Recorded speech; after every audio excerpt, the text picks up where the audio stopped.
According to some, it's about protecting civilians. And our resolve is clear. The people of Libya must be protected. Others say it's about oil. The only reason they're interested with Libya is about the oil. You think we'd be in Iraq if the major export there was broccoli?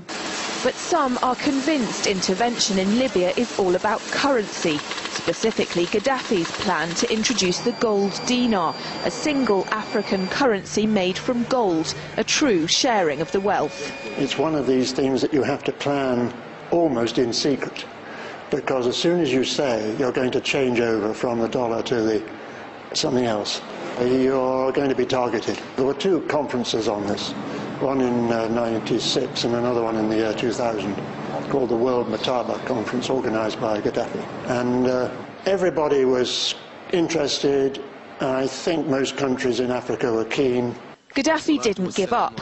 In the months leading up to the military intervention, he called on African and Muslim nations to join together to create this new currency that would rival the dollar and euro.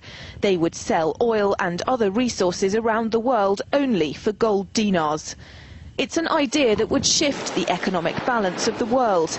Countries' wealth would depend on how much gold they have, not how many dollars they trade. And Libya has 144 tons of gold.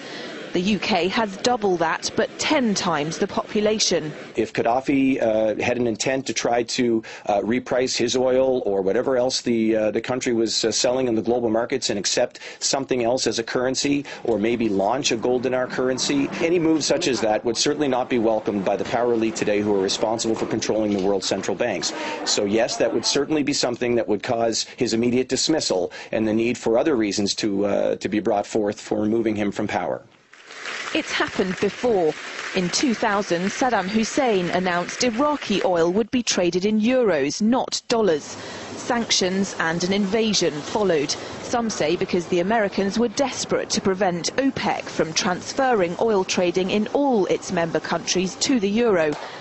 A gold dinar would have had serious consequences for the world financial system, but may also have empowered the people of Africa, something black activists say the US wants to avoid at all costs.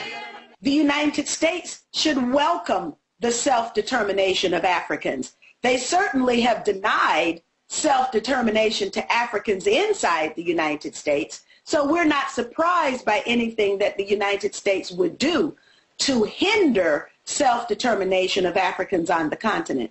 The UK's gold is kept here in a secure vault somewhere in the depths of the Bank of England. As in most developed countries, there's not enough to go around. But that's not the case in places like Libya and many of the Gulf states. A gold dinar would have given oil-rich African and Middle Eastern countries the power to turn around to their energy-hungry customers and say, sorry, the price has gone up and we want gold. Some say the US and its NATO allies literally couldn't afford to let that happen. Laura Emmett, RT.